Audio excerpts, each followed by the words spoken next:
Hey, everyone watching. Welcome to Game Beyond the Game presents Talk That Talk. Once upon a time, as a 21-day challenge. We have since morphed into more than that as we discuss with the elite of the elite how people can improve their game beyond the game. I'm your host, Sam Pearson II, and here with founder of Game Beyond the Game, Prince Daniels Jr. Prince, how are you doing? Oh, man, I'm blessed. Like always, just get another opportunity to speak with some of the greatest people in the world. One, to be exact, my cousin. It's been a long time since I've been trying to get him on here for a while, but, man, he's finally come around, and I am really happy because he has a story to tell, and he's very inspirational. So, man, I'm blessed. Awesome, man. Without further ado, I'd like to introduce our guest for today, Damarius Bilbo, who is a former NFL player and Georgia Tech graduate and is now the hottest NFL agent in the country. I said it.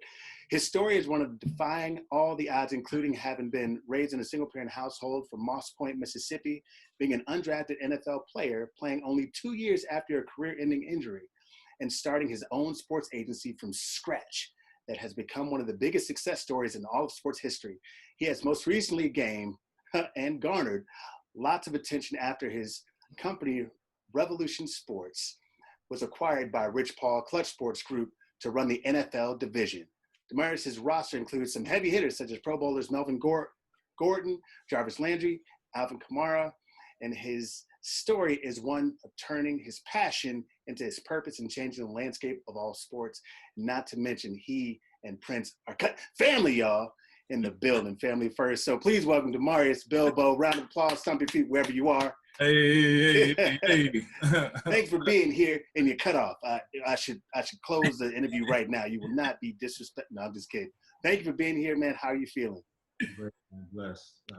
Despite all odds with this COVID and pandemic, I think we all are blessed to be breathing. So, yeah.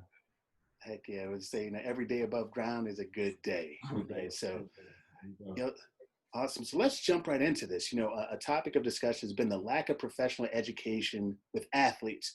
Why is that near and dear to you? Why is that important, and why should other athletes want to listen up? I think when you think of just the definition and the title of professional athlete, most of us as student athletes, we strive to become professional athlete, right? I don't know one player that entered college as a student athlete that didn't want to go pro, regardless of the sport. That's our passions, and we want that to become our purpose. But all of us don't make it. We know the numbers. We know the odds that are against us in terms of making it pro. So it's one of those things where, I feel that just as much emphasis that's being put on the athlete, it needs to be put on the professional. Just as much emphasis that needs to be put on that's put on the athlete needs to be put on the student, right? Because with all those titles, student comes before athlete, professional comes before athlete. So obviously it comes first for a reason, because it's more important, right? Right. Absolutely. Yeah. So that's kind of my theory. Thank you for sharing that theory. And, kind of moving forward, your transition, there was, career-ending injury. So what helped you in your transition? And what made you decide, you know what, I'm gonna choose this route. This is my lane, and this is gonna be the beginning of something special. Well, let me correct you. It really wasn't a career-ending injury. It was more of an injury that led to me just my passion for the game had left. Really, my redshirt sophomore year when I was moved from quarterback to wide receiver, that was one of those things where it really clicked that I didn't have control over the game. Any coach, any recruiter can come in and change my position, and everything I worked for, it didn't matter how much I worked out or watched film or how much I thought I performed, to the level that was going to get me to the next level. I didn't have the control. So that's when my professional button just clicked on. When I saw that, hey, my dream is to go to the NFL as a quarterback. New coach comes in. He don't see me as a quarterback, so he moves me to another position. So when I got to the NFL as an undrafted guy, that passion was already gone. I was just playing because that's all I knew, right? And I started to be introduced by other people. I started to look at agents and what I call representation across the industry of sports. And I didn't really see anybody that looked like me doing it at a higher level. I saw a lot of, guys that came in and sold and showed these players these presentations, but they've never been in an athlete's shoes, right? So that's when I became passionate about wanting to represent guys that look like myself, guys that I can relate to. So it wasn't a career-ending injury. It was more so, what I wanted to become my purpose. I wasn't passionate about it in terms of being a professional athlete. Thank you for that correction, for sure. So taking control and captaining your own ship, if you will. What would you say is the most rewarding part of that happening and the most difficult part in that transition? I think the most rewarding is the longevity, right? Not all athletes can play forever. So I know that I'm in a position now to control my own, destiny and, like you said, captain my own ship. I think the most difficult was just figuring it out on your own. I didn't really have any mentors or many male, professionals to kind of understand what life without sports was like. It's funny in this world, everybody talks about life after football, and most of the people that are talking about life after football are guys that never played football. That's kind of like me saying life after prison, and I've never been to jail. I don't know what you're going through, So it was more so giving up the game and making that transition without really seeing who's done it before me, or having a person that was close to me saying that these are the steps, A, B, and C. When you're ready to transition, these are the things you need to know. And obviously, I had an agent in both baseball and football, and neither one of my agents did a real good job of expressing that to me. They mention it, but because they've never been in my shoes, they didn't really help me transition, right? So what made that light bulb switch go off in your mind? Was it a mentor or somebody that you saw, or it's just like, you know what? I'm gonna do this and I'm not gonna let anybody stop me. What was that? When did that happen? Well, I think it was two people in my early career at Georgia Tech. It was a golf coach, Bruce Hepler, Coach Hepler. Shout out to Coach Buddy Geis. Coach Geis. Shout out to Buddy Geis. Yeah. It was a situation where I wanted to leave school. I tried to transfer. Obviously, Georgia Tech credits ain't going many places. But MIT, so I sat and talked with those guys, and they really motivated me to, you didn't come to Georgia Tech just to be a football player. You came to be a student first, then an athlete. Take advantage of having this opportunity to get this degree, and everything will work out if you work hard. And I kind of took that, and then you start to look at players like, PJ, who I have all these funny stories about PJ, but I think one of the funniest ones, we used to have to wake up for 6 o'clock workouts, and we lived on the other side of campus, and we were standing at the bus stop waiting to catch rides and stuff, and we were in the car 5, 6, 7 deep, and PJ's just running past us. Like, where's this dude going? You know what I'm saying? And, we all had our adversity. I don't think there was a player that's played college football outside of Calvin Johnson that didn't have adversity, we all had our adversity, but it was more so just listening and looking and observing how everybody else was getting through their obstacles. Jarvis Landry, who came in as a quarterback, moved to safety, ended up being all ACC and playing in the league for 8-9 years in the NFL. Things like that. And that's what kind of inspired me to say, okay, it's not the say all be all if you're not a professional athlete, right? But it was tough. But again, listening to Coach Hepler and Buddy Geis really motivated me to just really start focusing on that professional aspect of my life and my career. How do you think your upbringing has influenced all of your accomplishments? Being from Mississippi, now everybody knows about Devin Booker and those guys, but being from Mississippi, you don't see much success. I look at everything that's going on in the nation now with the racial inequalities and things like. I grew up in that. I grew up being called the N-word and always having to take it a step farther in terms of. My mom used to always tell me, like, it's never equal with you. You got to be earlier. You got to be smarter. You got to be faster. You got to be a step ahead of everybody to get the same treatment, as they're already afforded. So, I was actually, most people don't know, I was actually committed to Tennessee as one of the top players in the country when I came to high school. And I took the visit to Georgia Tech and fell in love with Atlanta. And that was one of the things, because all these other visits I went on was more of a college campus. When I got to Atlanta, I started to see big buildings outside the college campus. So I fell in love with the business of what Atlanta could bring versus, just the sports, right? And it worked out in my favor because it's one thing, you can't take that Georgia Tech degree. So my upbringing, single parent household, my mom never complained. You know, I have an older sister, younger brother. Never once saw her complain. She always made a way. So I think when I moved, my position was moved for me. I'm not saying I moved position. It was moved for me. I kind of applied everything I learned from my mom. Like, don't complain. You know, it's another setback, another obstacle, speed bump, but you'll get over it. You know, just keep working hard. So, you know, I attribute that to my mom and the way she raised us. Shout out to my auntie. Shout out to my auntie. That's an amazing point. You mentioned obviously your mom and what she's taught you. Your son is gifted. He's also an athlete and a great person, right? What have you passed on to him, or what's kind of been easy for you to go, hey, boom, here, take this and do with it? Have you passed on any lessons to him thus far, or what do you see in him that you see in yourself? Well, just sheer grit and determination. I mean, he went from, you know, just not understanding the game to like pushing himself. I never wanted to be that parent to, you know, push my kid beyond what I was comfortable, you know, seeing them accomplish, you know, and a lot of people try to live through their kids. I think I've accomplished enough in sports to where I'm not trying to push my son if he's not comfortable with it, right? So he went from, you know, just having a game, coming home playing Fortnite, going outside, to having a game, coming home watching YouTube videos, and wanting to go to batting practice after a game. You know, so he's pushing himself, which, you know, I'm very proud of. But, you know, I think the most important thing is giving him, you know, access to different things. You know, I want to be that parent to where if my kid wants to go to school on an academic scholarship, he can do it. You know, you don't have to go on an athlete scholarship. You can go and get internships at Fortune 500 companies.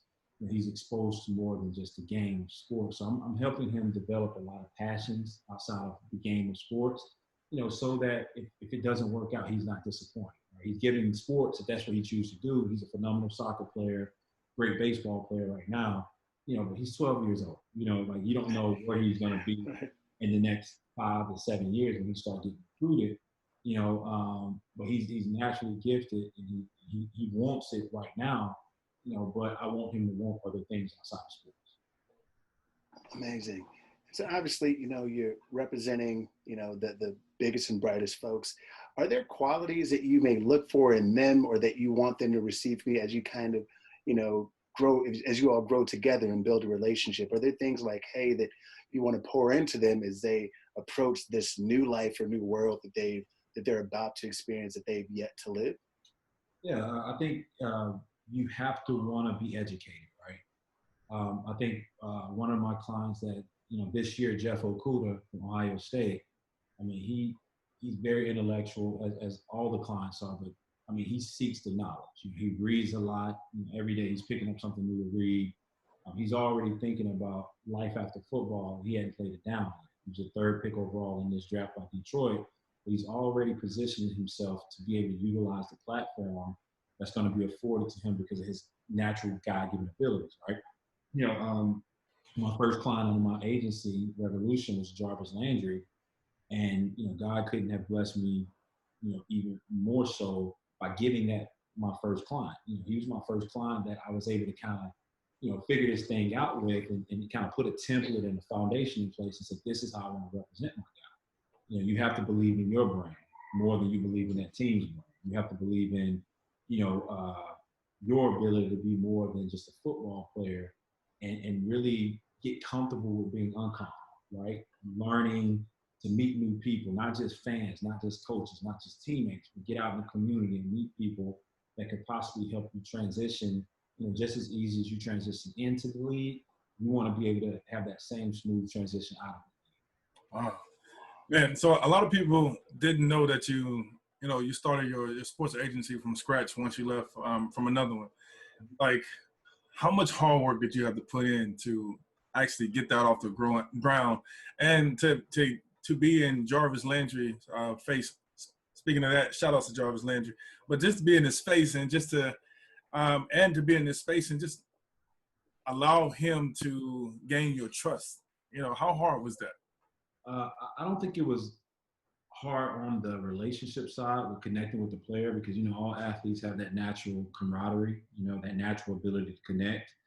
You know, I don't care what sport, we've all been in locker rooms, we've all been on the field of play, so it's a little easier for us to connect. I think on the business side, the structure, those are things that I struggled with for years, because you want to do so much, and if the agency is yours to own, you want to be in control of everything. So it was hard for me to delegate things like marketing, branding, post-career, and contracts, and delegate that to people, put people in place, because I wanted to do everything and have the relationship with the player, right? So I think coming from another agency, the guy I worked with who actually represented me, he was one of the best in the business, still is one of the best in the business. And I saw a lot of what to do and learned a lot of what not to do by working with him for 5-6 years after my career was over. So, I came into business. I was fortunate enough to be a player and then go and work with an agency and help build one of the top agencies before I started my own. So I had a lot of on-the-job experience. That's beautiful, man. Wow. So would you say that internships, because I know this is something, I feel like years ago, this term, it's kind of died out since, but the internships or that learning on the job is important. Heck, for players who are thinking about it, let's say they're in high school and college and may feel like, all right, this is not the move. Where do they start? How do they become a Mr. Bilbo? Like, what would be some first steps you tell that person to take? I think more so just knowing what your purpose and your passion is, right? It's no different in dating. You gotta go through it, to know where you want to end up. Most people don't date one girl and find a wife. You know what I'm saying? You find different personalities in each individual that you date. You find different, things that you can live with and things you can live without, right? And that's the same way with internships. Like, everybody wants to be an agent, or everybody wants to be a professional athlete, but they forget there's so many more jobs in sports that are overlooked. You have one of our guys who went to Georgia Tech, who's a great linebacker, James Lifford. To PJ, James. He has a very high position now with the Houston Texans. And I see him in the next 5 years, maybe one of the younger GMs, general managers in the NFL. This is him taking his passion and loving the game of football, but turning it into more of a business, and doing high level things. There are the financial advisors that deal with athletes. There are the trainers. There are the physical therapists. There are the coaches. There's Eric Henderson, one of our other buddies that played with us. And Eric was a phenomenal defensive end at Georgia Tech. Suffered a lot of injuries, played in the league for a couple of years. Now he's one of the best defensive line, coaching Aaron Donald with the LA Rams. There are a lot of positions, that you have to kind of figure out what's for you.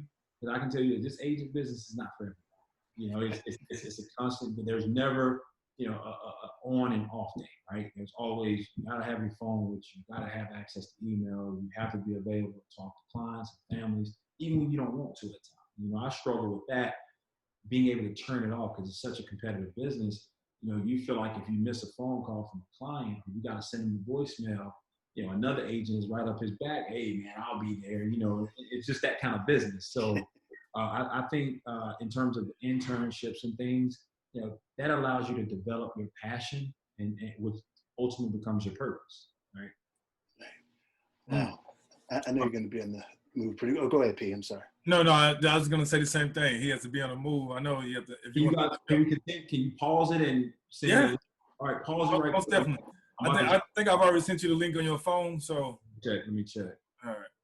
Cool. We'll just do a little commercial break. All right, I'm going to jump in the car right now and give me 2 minutes. All right, cool, awesome. Man. Yeah, without strain, man. Go ahead and. I'm actually connected right now. All right. Okay. Appreciate it. Right. Yes, sir. Yeah, so it's amazing, Pete. So thus far in the interview, what are you reminded of in being connected, with your cousin and the times that have passed? What are you reminded of? Any memories, or he mentioned you running down the street past him in the car? Anything that you're reminded of?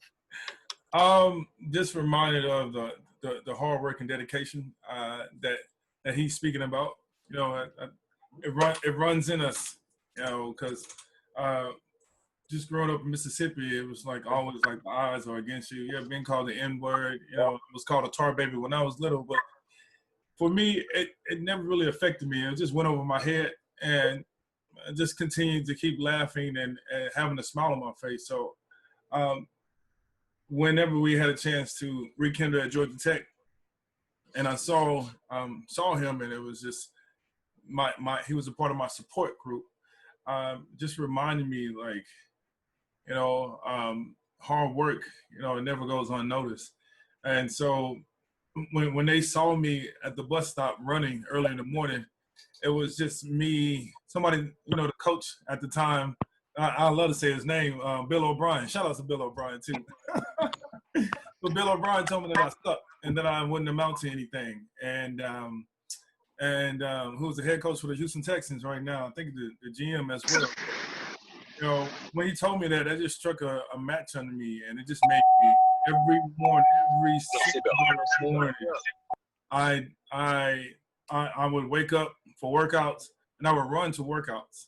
I would work out, then I would run back, because somebody had told me that I sucked and they was gonna take my dream away from me. So I could not allow that to happen. So, whenever I saw all my teammates all piled up in the car, 5 deep, 6 to 7 deep, all I said to myself was just like, I got to be great. I'm going to be great. Somebody told me that I suck, that I would never play at Georgia Tech and never make it to NFL. I was like, all right, well, we're going to see about that. And so I had a chance to write my own story, man. So and that was around the time when I started gaining everyone's respect. Everyone was just like, this dude is possessed. And I was not going to allow nobody to stop me from doing anything that I wanted to do. Like, I can go to Georgia Tech and I can get an education, and I can also go to Georgia Tech and be the best football player there and set records. And so, it was just a beautiful thing. Yeah, that's awesome. So, Damarius, from what I understand, you give some pretty good advice. Prince has talked about, wanting to quit and thinking about stepping away, and you stepping in the way of that. So, two-part question, what allows you to give, good advice to folks that may be looking up to you or not know that they may need a good word? And what advice would you give to the younger version of you? You've been through a lot, you've overcome a lot. Is there anything that you would tell the younger version of you as you look back on things that you've been through? I think the advice comes from, the wisdom of those that have come before you, right? I think, we always think as athletes that we have to listen to athletes. We have to listen to, people who played the game. Those are some good mentors or people that can share advice, but I just listen to older, more knowledgeable people, because the great thing about sports is that you can learn a lot about life through sports, in terms of adversity, what are you able to handle? Just there's a lesson for every part of life involved in sports. So I was always one to listen. So I got that old Mississippi wisdom, that came from grandmas and grandpas and just the elders, just sitting around listening to adults talking. And my grandma always told me at a younger age, like, you have 2 ears much as you talk. And my, wisdom from, and now that I am able to talk, because we all know agents talk a lot, now it's my turn to talk. I actually listen. And when I say things, I think they resonate with people because, I had that ability to, when I was younger and it wasn't my turn to talk, I really was able to just sit back and process and, listen to everything that was being shared, whether it was directed towards me or not. I took it in and I applied it. I think in terms of what advice would I give my younger self is just, continue to listen. I think you take that term again, student athlete, professional athlete. Both of those terms have something that'll fall off. The word athlete will fall off. But a student means, one who gains knowledge, one who's educated and have an ability to learn. You can be a student the rest of your life, Athlete will drop off. Professional athlete will drop off. So now you're left with professional. What do you understand about business? What is your knowledge of business? So I think my younger self, continue to listen to these things and surround yourself with the Buddy Geises, who had wisdom for days. The Coach Hepler, who's a golf coach.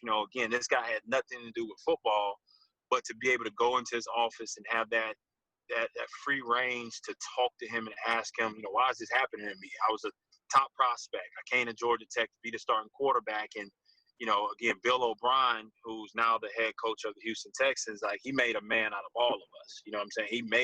He had you some days feeling like you didn't even belong on a football field, but he pushed us beyond what we thought we could push ourselves. So, just having those people around us that affected and influenced us, that's what made us, successful people in life now, because we went through the adversity and we dealt with the tough situations, even when we didn't want to. So my younger self, I think just being able to listen and not always trying to talk my way through something, but listen it helped me get to where I am today. So I'll just tell my younger self, keep listening. No, thank you for that piece. And to anyone listening or watching, and certainly athletes who want to achieve at a high level, or just a human being, that piece that you mentioned right there, just being willing to listen, because we often want to talk because we feel like we have something to say. But the moment we pause and realize that the folks around us have something to say, and we can gain twice as much knowledge as when we speak one time, is super powerful. So thank you for sharing that. Prince, what thoughts do you have, right now? Earlier, Bill mentioned the transition. And what is it about the game of sports that makes it difficult for athletes to transition out of the game? Because I read a quote that 90% of athletes, whenever they retire from the game, they're depressed, have an identity crisis, and they're broke. So what's difficult about that transition? I think it more so has to deal with the exposure while you're in the game. Like, we're not exposed to much.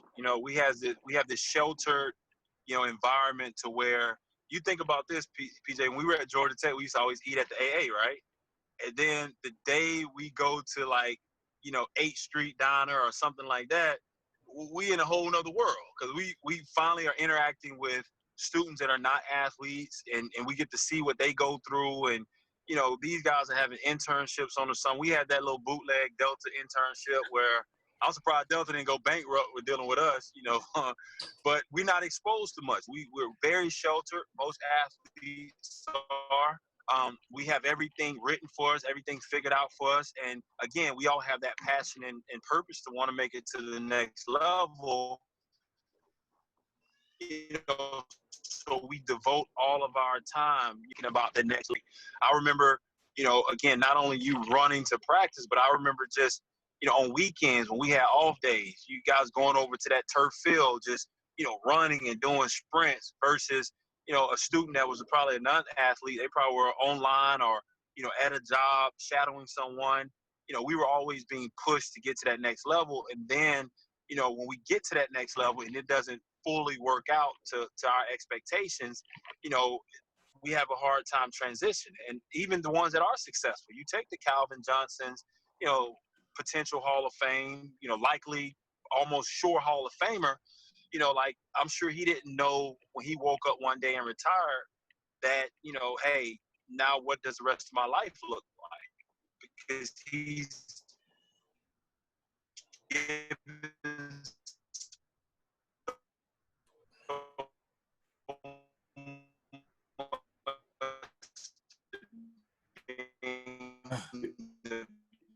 You're cutting off a little bit. Yeah, Bill, pause for a minute. Okay. I think it all has to deal with, again, exposure, what we're exposed to, how some of the doors. Okay, I'm sorry. Y'all hear me now? Yeah, now we can. We froze a little bit. Hear me now? Yes. Yeah, we can. You had mentioned something about Calvin. You was just like, you don't think he, came out of the game and was just like, hey, I know what I want to do for the rest of my life, Yeah, I mean, obviously Calvin has, his family's like the Huxtables, you know what I'm saying? They very, very intelligent family. Mom always had them prepared, but I'm sure Calvin wasn't really, while he was in the game, he probably wasn't thinking about what do I do for the next 20, 30 years of my life, you know what I'm saying? And, he had every door, everything opened up to him because he was Calvin Johnson, the all-pro, Pro Bowl athlete.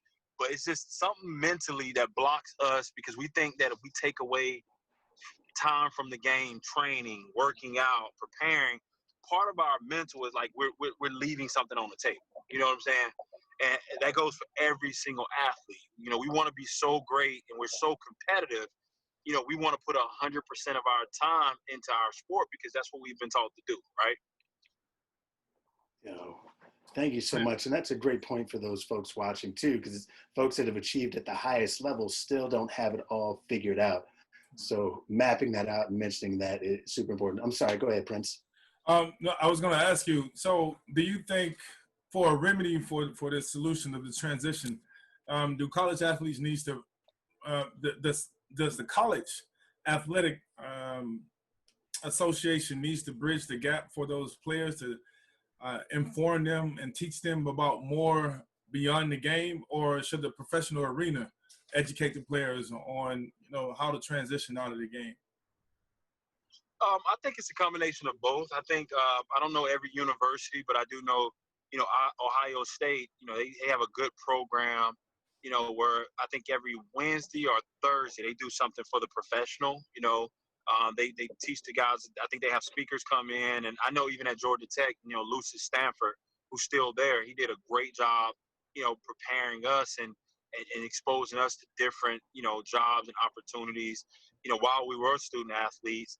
I know the NFL with the NFL Players Association, D. Maurice and all those people up in that department, they do a great job of performing. I think it's more, personal with each athlete and what we're willing to accept in terms of what's being what we're exposing ourselves to. Are we willing to take, still be able to give 100% to the game and to the sport, but also know that, hey, there is an in season, there is an off season, there is ability for me to, connect and communicate with other people that, aren't coaches, aren't fans, aren't people I'm doing marketing deals for. So I think it's more personal versus, the resources around us, because you can be exposed to everything, but not have it in you to want to do anything.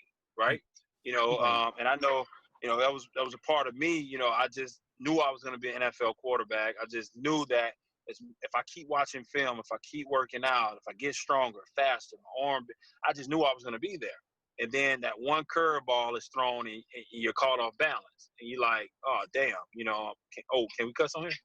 Yeah, we can. Absolutely. But damn's not a bad cuss word anyway. So you're like, oh, man, like I'm off guard and I didn't see that coming. So, again, I think most of these universities, they've seen too many stories of guys not making it, to where, that becomes a recruiting pitch. If I'm going out for a 5-star athlete, I can't just say you're going to go to the NFL, because we've seen so many before us not make it to the NFL. So they have to put the necessary resources and, the matrix in place to say, this is, if you come to Ohio State, if you come to Alabama, if you come to the University of Florida, Georgia Tech, if you don't go to the league, this is what's going to be afforded to you. And these are the resources that we're going to place in your life, to make sure you're successful, because nobody just wants to be successful in sports. You want to be successful in life, and like you said with PJ, he was a big part of my support system. He pushed me to, want to be better and actually accept the position switch because of me seeing him not complain.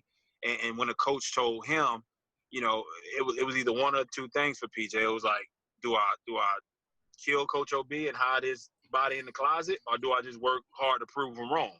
And he proved him wrong. And you led the conference in rushing, 2 years in a row? Yep. And still got the bowl record for rushing yards. Did somebody break that yet? No. That's still what? That's like a 12-year. Well, how many years is that since you broke that record? 2004. 16. 16-year record that's still there. So these are things that you find people, that want it in the same way we are competitive in, sports. I think, all right, man, have a good practice. Love it. The same way we're competitive in sports, I think we need to, put that into other areas of our life and say, look, just as good as I am as a running back for Georgia or Georgia Tech or a quarterback, I look at Reggie Ball, the quarterback who actually, replaced me. Reggie Ball is doing phenomenal right now in terms of taking his passion for health and fitness and wellness. And he's running a shop, you know what I'm saying? He has clients out the Woosah. And, when you think back of Reggie, you didn't think Reggie was going to be the guy telling people to work out, because Reggie was, Reggie was in the weight room. He was getting it in, but, Reggie was doing Reggie. He was like, ooh, I'm going to do this. I'm going to go about my business, But you see how people change and they actually take the passion and make it their purpose. And I think that's a big thing, that regardless of what the NFL, NBA, NFL, PA, the university, regardless of what they're putting in front of you, you have to want to make it your purpose. You have to want to apply to your life and be successful enough to say, I'm going to take advantage of this even when I don't have to, or even when I don't need it, Right. Amazing, man. Appreciate that big time. For me, I just have, one question left, and that's like, you're a competitive person, you're driven, you're focused. What's next for you? You know, what do you see? What would you like to be next? What do you feel is next? What's on deck for you to be like, you know what, this is what I'm knocking out? That's a good question. I think his partnership with Klutch, obviously we all know world famous Rich Paul. You know, he is nothing short of amazing. Just the person he is, the way he conducts business, the way he inspires everybody to be better. And obviously we know the LeBron James and Anthony Davis of the world, but his ability to treat all clients like they're stars and like they have a purpose outside of their respective sport. You know, to see him go out and do a partnership with United Talent Agency and be, you know, one of the first African Americans to have a major firm, Hollywood talent agency, put resources behind him and allow him to keep his name Klutch.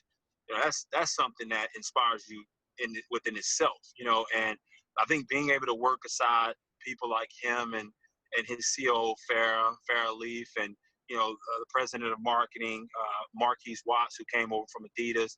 It's just being around these people, Jeremy Zimmer at UTA, just watching these people and how they go about their everyday lives and just inspiring those around them. Like, I appreciate the comment of calling me one of the best agents, but I'm not trying to be the best agent. I'm just trying to be the best form of representation for any athlete that I come in contact. And I'm not going to always be successful. You know, I've had some good and some bad with clients, and that's part of the business. You know, we're dealing with usually very emotional, you know, high energy young men who are driven and all competitive. So, you know, my style of representation, you know, you always leave yourself wondering, did I do enough? Am I doing enough? You know, did I connect with that guy at the level in which was received by him? Am I helping him, you know, not just be a better football player? Because we can't play for these players, but we can help them prepare. You know, so I think what's left for me to accomplish is just continue to grow within myself, understand my flaws, you know that, you know, in the competitive industry, I'm not competing with everybody else. You know, I'm doing what I can do and what the Lord has allowed me to do by using my ability that he's blessed me with, you know, to kind of leave that imprint on in each person. You know, I'm looking at a guy like Jarvis Landry, and he's going in his 7th year in the league, and I think he's made 5 Pro Bowls in 7 years. I think it was only 1 year he didn't make a Pro Bowl, and I still remember better than any memory I have of Jarvis Landry what he told me on draft night when he saw 12, 13 receivers go before him. You know, you just see it in his face that, you know, through the tears and through all the emotion of hearing his name called finally with the Dolphins in the 2nd round, he just told me how great he was going to be. You know, and every team that passed to him and every receiver that went before him, even his buddy Odell Beckham was going to pay. You know, and to see him actually living this out and knowing that same determination, if I just push him to use that same determination, that same grit and want to, if I push him beyond football to say, hey, the same thing you told me on draft night, talk to me 10 years later, 12 years later when your career is over, let's take that to business. You know, those are the type of things that I want to accomplish. And, you know, because I can't help these guys be better football players, but I can't help them be better businessmen, better professionals, better, you know, community leaders, better fathers and husbands and things like that. So that's my goal, just complete to create a complete holistic environment for the clients, you know, through Klutch, through UTA, you know, using every resource we have available. Y'all hear me? Yeah, no, you're back now. You're back now. Thank you very much. Yeah, we see you. Thank you very much. Can you hear us? All right, yeah. Can you hear? Prince, any final thoughts or final questions from you? Oh, wait.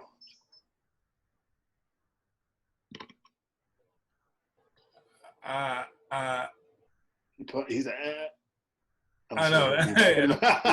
Pretty sure he'll come back. Any final words and thoughts from me? Is he coming back? Okay, there you go. Yeah. So there's a couple of things. I'll try to keep this short. Game Beyond the Game is changing the mindsets and the expectations for athletes of how they view themselves, and you know, just having a high level image of who they are, and making sure that they have a mindset and a purpose to carry that out, and just to be, you know, the incredible human being that they are. That's one. And then two, Bill, I want to tell you, man, because I love you, man, because that day when I decided to walk off the field, you grabbed me. And I'll never forget, you had told me, you said, P, you said, pick your head up and let's grind. And I was so mad at you for saying that. He's like, let's go back to practice. Let's go back to practice. I was like, man, Bill, let me go, man. He's just like, cuz I'm not gonna let you walk out like this. You didn't work so hard. He said, and you were like, come on, let's go. And you grabbed my shoulder pads, and I was just like, cuz, you get off me, let me go. and you put your arm around me, and we walked back to the field. And, from that day forward, like, I never looked back. And I just want to tell you that I love you for that, because you didn't have to do that. And you were the only one that was there, because, I guess you were the only one that saw me and believed in me from day one. I mean, yeah, we're family, but still, it was just that day I was going through so many emotions, man, and you grabbed me and you was just like, let's go. We in this together. And shoot, look where we are now, man. So I really do appreciate you. I love your support, man. I love who you are. I'm proud of you. I'm super proud of you. I don't think men say that enough to each other, but I want to tell you that I'm proud of you, and you are a representation and the epitome of excellence. So, thank you. I appreciate that, PJ. Love you too, man. Love you too. Most definitely. Yeah, it was amazing. Oh, yeah. And we usually ask this question. If there was some advice that you had to give Aiden and Cam, if you knew that, you had a couple of days left in this world, and Kat. Damn, Bizarre. Huh? It's a deep question. Trying to give me Corona? Damn. Like, at least 2 years, not a couple of days while I'm driving. As I'm driving, you say some stuff like that. Come on, man. Knocking on wood. I got you. Keep going. But what would be some of the things that you would want to say to them or impart them? What type of wisdom that you would want to impart on them? Just so that they can remember for the rest of their lives. It's funny you say that, because I actually have it's like literally a book, like has like a hard cover on it, and it has a Bible verse, on the front of it. And I always write notes, like literally probably once a week. I write a note to Aiden, and it's like life lessons. You know what I'm saying? And it has things like as simple as, look a man in his eye when you talk to him, never make a promise that you can't keep, just simple. But then it has deeper things like, as we talk about all these race relations, don't judge a person, how they look, how they act, or how they, talk or think, those type things. So I think just in the simplest forms is I always tell people not to find themselves in other people. I think we live in a world where, we're always looking for likes and, approval from other people. We always created by, regardless of what your beliefs are, I believe in my Father and my Savior, Jesus Christ. And I think that having that ability to not seek approval from anyone but him, and I think that's the thing that keeps me going, because we're not perfect, by a long shot. Nobody's perfect. We all fail and we fall short of his glory, so I think, just having my kids understand that, life is real. Disappointment is real. Obstacles and setbacks, they are real. And if you're thinking that you're not going to experience that, I embrace my failures just as much as I embrace my successes, and I think if you have that approach and you can do that and do it consistently, I think that's something that'll get you through any day. And I say, when you go back to that moment when I grabbed you off the field, when you were walking off the field, I think I have ability, and I've always been blessed with this, something God blessed me with, to put myself in other people's shoes, right? If I was that person, if I was PJ Daniel and I was walking off the field, would I want all my teammates to look at me and say, oh, there go PJ, he gone, we got to replace him? Or would I want somebody to come and grab me and just say something to me that may change my perspective, or, bring me down from that emotional high that I'm experiencing at that time, and I think that, if I was given, advice to my kids, I would always want them to, again, put yourself in other people's shoes, understand that, people all have their journey. We all have, a path that we're trying to take to get to where we want to be. And it's not always easy, and I simply look at everything that's like, I keep going back because that's the topic that that's front and center to everybody in this world right now, what's going on in this world, not just the corona stuff, but, the race relations and stuff. I always think that if we only can, black or white or Asian or whatever, we just put ourselves in another person's shoes.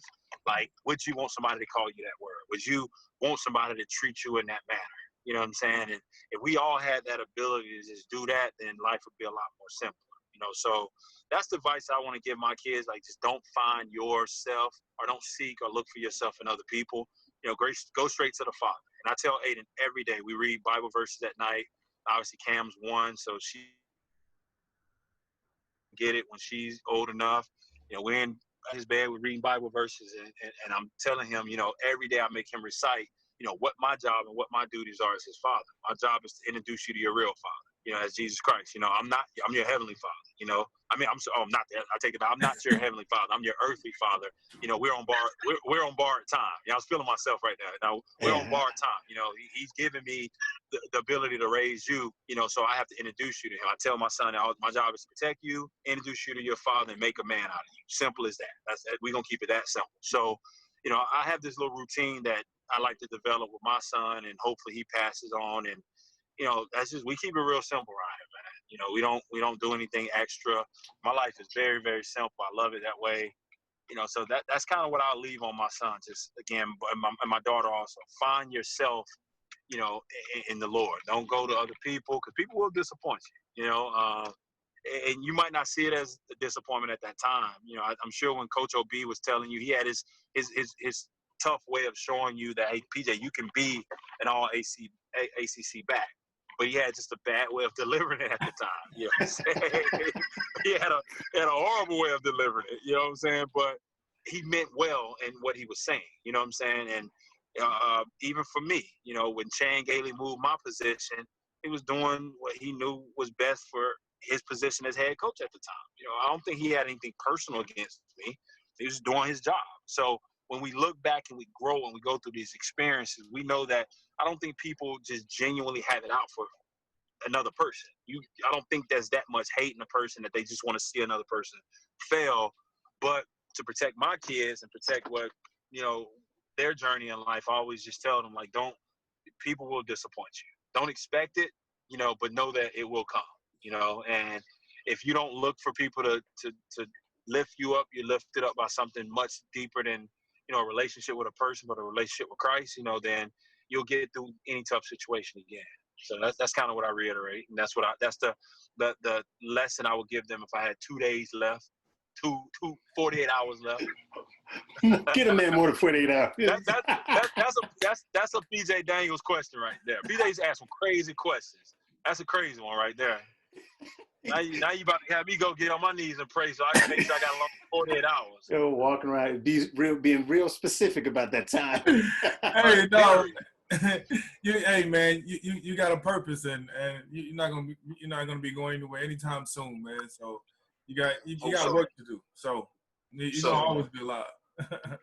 Sure enough, man. I also want to say this, man. They say brilliance is being able to take sometimes the complicated things and make them simple, or explain them quite simply. And that's exactly not just what you do with your son, with yourself, and even the folks that you represent. So I appreciate you doing that for us as well, in this conversation. It means an awful lot. I know that, do you have any final thoughts, or, Damarius, and how can people find you or learn more about you? Are you on social media?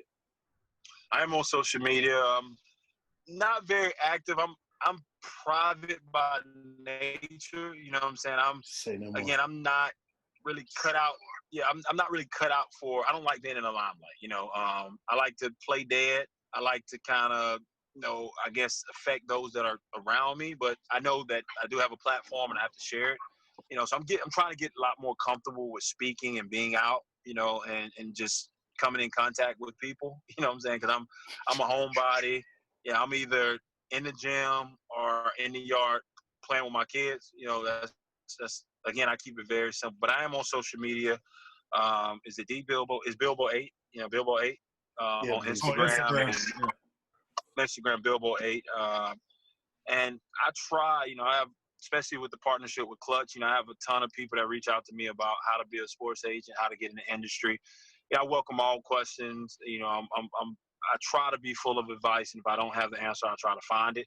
And, I make it, my goal to answer everybody that has a question, because I think it's a privilege to have people reach out to me, and want that advice and try to find their path. And again, putting myself in other people's shoes. If I was to send a message to someone that I looked up to, or someone that I saw was doing something well, how would I feel if they didn't respond? You know what I'm saying? So that's just who I am, man. I always try to, be that person that somebody can say, hey, I came in contact with that dude. He was solid.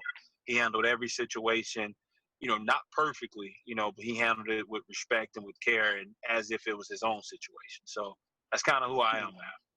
Appreciate that big time. Prince, any final Thanks, words for you, my man? Anytime and always. Just my final words is that's awesome. That's awesome. Yo, thank you so very much again for being here with us, for being transparent, and letting us know how we can deliver things in a more simple way to help elevate us to the levels we'd like to live at. So thank you so very much. Those of you all who are watching right now, if you know someone who wants to operate at a high level, Game Beyond the Game is the place they should be. So watch this, invite them to watch this as well, because there are certainly some jewels that they can pick up, and then do something with those jewels, because you all understand that effort on fire beats knowledge on ice. Thank you again for being here. Prince, thank you for having all of us. As always, have a great one, y'all. Peace. Peace.